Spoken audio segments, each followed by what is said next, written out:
Salut à tous, j'espère que vous allez bien. Aujourd'hui, il faut qu'on parle de ce qui est en train de se passer sur Bitcoin et sur la plupart des crypto-monnaies parce que j'ai envie de dire que c'est assez contradictoire. Donc on ira faire une analyse précise de ce qui est en train de se passer à court terme et à moyen terme. On ira voir aussi ce qui se passe sur le dollar parce que là pour le coup on a quelque chose d'ultra intéressant qui d'ailleurs est plus ou moins corrélé avec ce qui est en train de se passer sur Bitcoin. On regardera ce qui se passe aussi sur les marchés plus traditionnels comme le S&P 500 et le Nasdaq. Et puis je vous parlerai aussi d'une opportunité assez intéressante qu'il faut savoir saisir, surtout dans ces moments-là où on a des crypto-monnaies qui sont en train de corriger, qui sont en train de latéraliser, pour quand même arriver à faire de l'argent. Alors rapidement, juste avant de commencer, comme d'habitude, pour ceux qui ne me connaissent pas, je m'appelle Louis. Je vous partage 2 à 3 fois par semaine mes analyses sur le marché des crypto-monnaies. Donc si cette thématique vous plaît, n'hésitez pas à vous abonner. Puis je vous rappelle aussi que vous avez en description mes liens pour Telegram et TikTok. Je vous partage aussi en avant-première quelques exclusivités, donc si ça vous intéresse et que vous préférez les formats plus courts, n'hésitez pas à aller m'y rejoindre. Et enfin, bien évidemment, n'oubliez pas que toutes les informations que je vous donne en vidéo ne sont pas à prendre comme des conseils en investissement et qu'il est très important que vous puissiez faire vos propres recherches. Alors ceci étant dit, on va rapidement aller voir ce qui se passe sur Bitcoin et notamment sur du court terme. Alors quand je dis court terme, je dis une analyse sur des chandelles avec un intervalle journalier, donc des chandelles qui représentent une journée. Alors ce qui s'est passé et qui est assez intéressant, c'est que ces derniers jours, finalement, je vous disais qu'on avait une espèce de drapeau qui était en train de se former avec grossièrement un mât comme ceci et donc un drapeau en lui-même comme ceci, et que c'était très bon signe pour une sortie à la hausse du drapeau et une cassure du niveau de résistance. Et donc c'est exactement ce qui s'est passé, on a eu notre belle cassure, et malheureusement, donc de suite après, on a complètement corrigé et on a même traversé en fait la résistance qui aurait dû devenir niveau de support. Donc maintenant, on a eu 2 belles chandelles rouges qui ont en fait ravalé un petit peu toute la hausse qu'on avait fait précédemment. Et donc le niveau de support qui finalement n'a pas été niveau de support a été cassé à la baisse. Donc pour ceux qui suivent les vidéos, je vous avais dit, en tout cas je vous avais parlé d'un scénario qui nous mènerait, en tout cas qui mènerait le Bitcoin petit à petit à corriger vers ce niveau-là et qui en fait ce niveau-là représente un croisement entre la tendance baissière qu'on a en bleu, donc le canal baissier, et le niveau de support qu'on a juste ici, qui est autour des 52 500 $.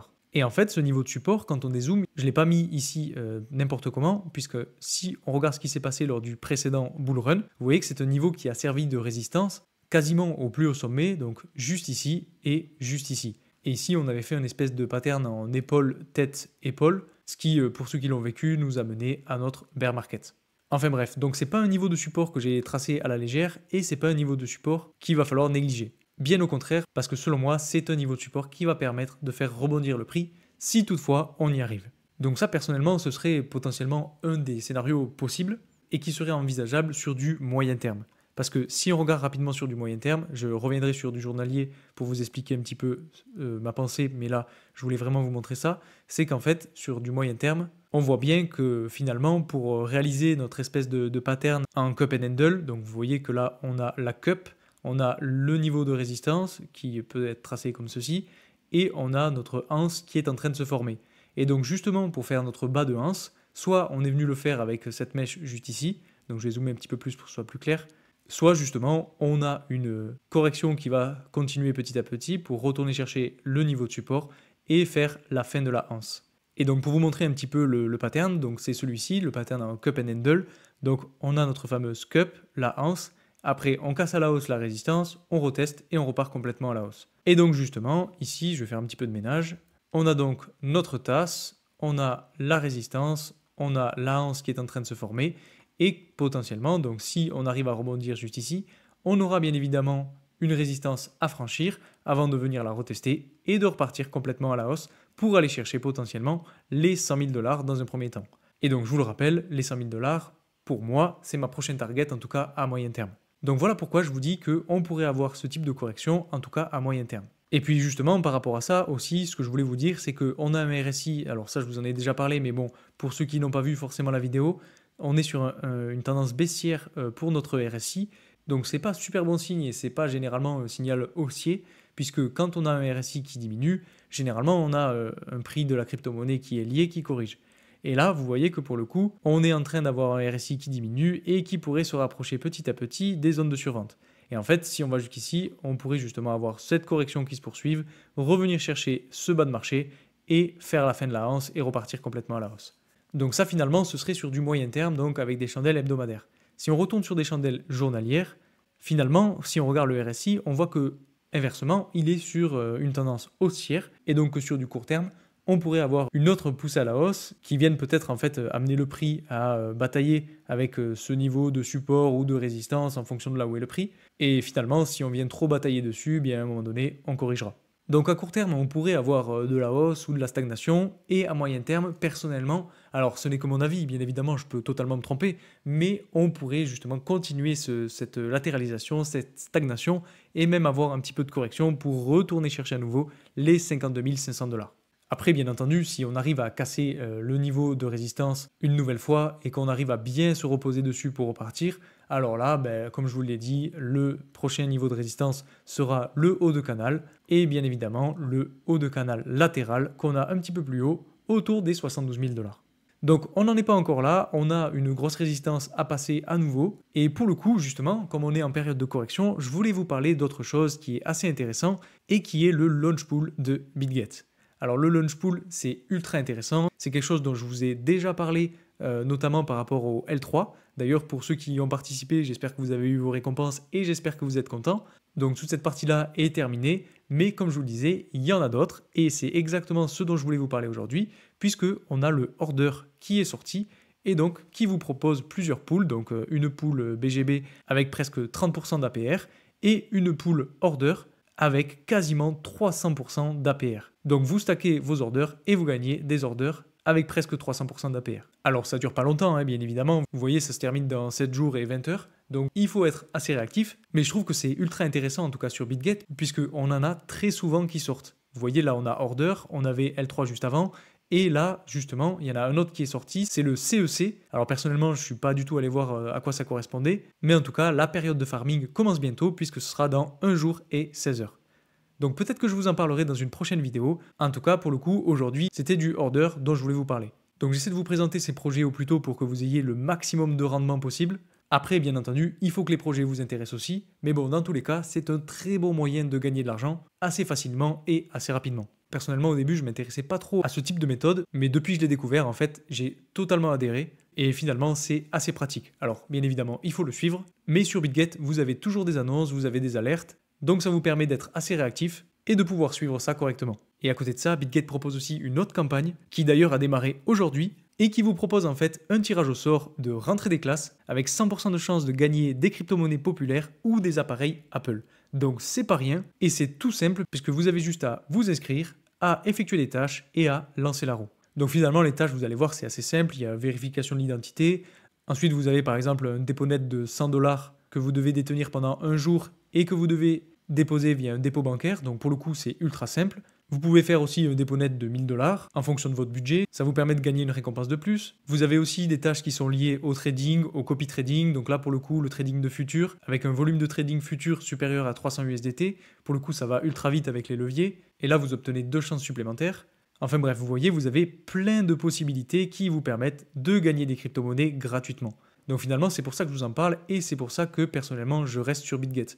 Honnêtement, c'est l'une des plateformes qui propose le plus de campagnes, qui propose le plus de possibilités de gagner des crypto-monnaies gratuitement pour les utilisateurs et qui propose aussi des taux en stacking qui sont assez intéressants. Donc là, pour le coup, vous voyez, rien que là, vous pouvez stacker du Solana et vous gagnez entre 4 et 10% d'APR. Donc rien que ça, c'est ultra intéressant. Et bien évidemment, personnellement en tout cas, Solana, c'est une crypto-monnaie que je vais garder sur du très long terme. Et donc de les stacker, c'est une très bonne option, en tout cas pour moi. Vous avez aussi par exemple le NIR qui est très intéressant, une crypto-monnaie que je vais garder avec 6 à 9% d'APR. Donc là c'est aussi une fonctionnalité que vous propose BitGet et qui est très intéressante. Et donc bien entendu, en parallèle de ça, je vous propose d'utiliser mon lien de parrainage en description. Ça vous permet d'avoir des réductions sur tous vos frais. Ça vous permet aussi d'accéder à un bonus dès l'inscription, pouvant aller jusqu'à environ 6 000 $ en fonction des dépôts que vous faites, et pouvoir avoir accès à toutes ces campagnes. Et justement, je vous en parle en ce moment parce qu'on est sur une période de stagnation, de latéralisation. On n'a pas forcément la possibilité de faire des gains, en tout cas sur du spot. Donc c'est pour ça que je vous propose des alternatives. Maintenant, encore une fois, libre à vous de faire comme vous voulez. Moi, je vous propose ça, je l'utilise et je trouve ça très bien. Maintenant, c'est encore une fois pas un conseil d'investissement. Vous faites bien entendu comme vous voulez. Alors ceci étant dit, on va continuer l'analyse. Donc je voulais vous parler aussi du dollar parce que sur le dollar, oui, je vous disais qu'on a quelque chose de très très intéressant et qui est corrélé avec l'évolution du prix du Bitcoin, puisque vous voyez que sur le dollar, on a complètement corrigé. Et en fait, ce qui s'est passé, c'est que finalement, ces derniers jours, on est venu chercher un niveau de support et on a rebondi dessus. Alors, on a rebondi est un bien grand mot, puisqu'on est toujours sur une tendance baissière et on n'a pas encore cassé, en fait, j'ai envie de dire, cette tendance-là. Donc, pour l'instant, tout va bien. Mais par contre, ce qu'il faut regarder quand même, c'est qu'on a un RSI qui est très bas, qui est passé dans des zones de survente et qui est retourné dans des zones un peu plus neutres. Donc généralement, c'est bon signe pour l'actif quand on a un RSI qui retourne dans des zones plus neutres, puisque c'est généralement annonciateur de rebond. Et pour le coup, c'est pas hyper bon signe pour les crypto-monnaies, parce que si on a un dollar qui vient à rebondir et à retourner chercher potentiellement son niveau de résistance juste ici, on pourrait justement avoir des crypto-monnaies qui commencent à corriger. Donc c'est un autre point dont je voulais vous parler et qui peut justement confirmer un petit peu la théorie dont je vous parlais tout à l'heure, c'est-à-dire qu'on ait une correction sur le Bitcoin en tout cas, qui nous ramène jusque sur le niveau de support des 52 500 $. Donc c'est à suivre de très très près, parce que si on a justement un scénario inverse et qu'on vient casser à la baisse le niveau de support, alors là pour le coup, on pourrait avoir de bonnes nouvelles sur Bitcoin et sur les crypto-monnaies, et donc partir en fait dans l'autre sens. Puisque je vous le rappelle, en gros, quand on a un dollar qui évolue à la hausse, ça veut dire que les personnes sortent des actifs risqués et retournent sur des actifs moins risqués, ce qui donc profite pas du tout aux crypto-monnaies. Et inversement, quand on a un dollar qui corrige, ça veut dire que les personnes sortent des actifs peu risqués pour aller investir sur des actifs plus risqués et donc qui pour le coup profitent aux crypto-monnaies. Donc voilà un petit peu pourquoi je trouve que c'est ultra intéressant de s'intéresser au dollar.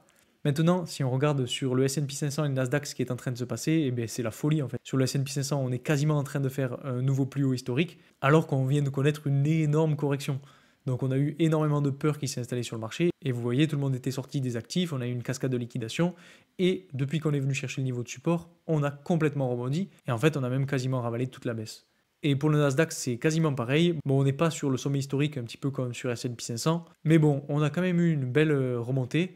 Là, on est en train de corriger, mais selon moi, c'est simplement une formation en drapeau avec un mât, une correction et un mât qui peut potentiellement nous amener à faire un nouvel ATH. Donc finalement, sur ces actifs-là, pour l'instant, je suis assez confiant. Surtout qu'en plus, on va potentiellement avoir le pivot de la Fed qui va arriver donc en septembre. Si je dis pas de bêtises, c'est le 18 septembre, la réunion FOMC, justement pour nous dire si oui ou non, on va avoir une réduction des taux. Alors je vous rappelle, finalement, ces taux vont être baissés si la SEC estime que justement l'inflation a assez diminué.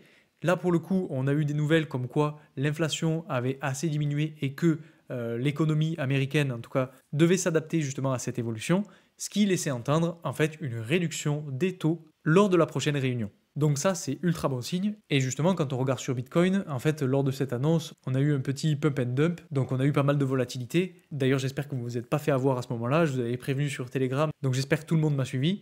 Et je vous disais que finalement, l'effet en fait de cette nouvelle n'était pas forcément totalement fini. Et je pense qu'en fait, le fait qu'on ait eu cette belle chandelle verte, donc le 23 août, était un petit peu une réaction à la nouvelle. Et derrière, ben, vous voyez, on a complètement corrigé. Donc dans ma dernière vidéo, il me semble que je vous disais que justement, si on avait une poussée à la hausse et qu'on ne redescendait pas, on pourrait potentiellement s'attendre à un buy de rumeur, sell de news. Donc ça veut dire on achète la rumeur et on vend à la nouvelle, donc on vend lors de l'annonce des taux. Et finalement, en fait, ben, vous voyez qu'on a eu buy de rumeur, mais que ça a complètement dégringolé ensuite. Donc je trouve que c'est une assez bonne nouvelle, puisque finalement, quand on aura l'annonce des taux, si toutefois ils sont en réduction, on ne sera pas surpris et on pourra avoir de la poussée à la hausse. Donc bien évidemment, ce n'est que mon avis, et on pourra en discuter le jour J. Enfin bon, dans tous les cas, moi personnellement, pour l'instant, je ne me positionne pas sur Bitcoin, parce que bon, on est en milieu de canal baissier, donc bon, on ne sait pas trop où est-ce que ça va aller, on est assez indécis. D'ailleurs, quand on regarde le Fear and Greed Index, on voit que on est dans la peur. Donc bon, généralement, quand on est dans des zones rouges, c'est assez bon signe, mais bon, pour le coup, je pense qu'on est dans l'indécision la plus totale, et que tout le monde attend finalement la rentrée, tout le monde attend l'annonce des taux pour se positionner sur les crypto-monnaies. Autre chose aussi dont je voulais vous parler, c'est le Bitcoin Monthly Return, puisque on sait qu'en septembre, généralement, on a un mois qui est dans le rouge. Alors c'est pas systématique, mais on a quand même un historique assez important. Vous voyez, quand on compare de 2017 à 2022, on n'a que des mois de septembre dans le rouge, jusqu'en 2023 où là, pour le coup, on a eu une petite évolution de presque 4%. Et il faut remonter à 2012 pour avoir une évolution du Bitcoin au-dessus des 20%. Donc même si on a cette nouvelle en septembre suite à la réunion de FOMC, il faut quand même s'attendre à ce qu'on n'ait pas un mois de septembre extraordinaire. Alors peut-être que ça va me faire mentir, et d'ailleurs je l'espère, mais bon, je vous le montre parce qu'il faut quand même s'y attendre. Enfin bref, dans tous les cas, à mon avis, on risque d'avoir une fin d'année qui soit assez mouvementée et qui soit justement assez exceptionnelle avec une poussée à la hausse. Parce que oui, c'est ce à quoi je m'attends. Je m'attends à ce qu'on finisse l'année très très fort et qu'on enclenche justement cette seconde phase du bull market pour entrer dans une partie plus ou moins euphorique. Alors j'espère que je ne me trompe pas, mais bien évidemment, seul l'avenir nous le dira. Alors j'avais prévu de vous parler de quelques altcoins aujourd'hui, mais bon, finalement je vais pas avoir le temps, donc je vous ferai peut-être ça dans une prochaine vidéo. Si ça vous intéresse que je vous analyse certains altcoins, n'hésitez pas à m'en partager en commentaire, dites-moi les altcoins que vous voulez que j'analyse par exemple, et mettez un like sur cette vidéo si vous voulez justement que je le fasse. Dans tous les cas, j'espère que cette vidéo vous aura plu, ce sera tout pour aujourd'hui. Vous avez un petit peu ma vision des choses sur du moyen et plus long terme. Si vous avez des questions, n'hésitez pas à me les mettre en commentaire, aussi je répondrai à tout le monde. Je vous remercie encore pour tout votre soutien et je vous dis à très vite pour une nouvelle vidéo. Salut!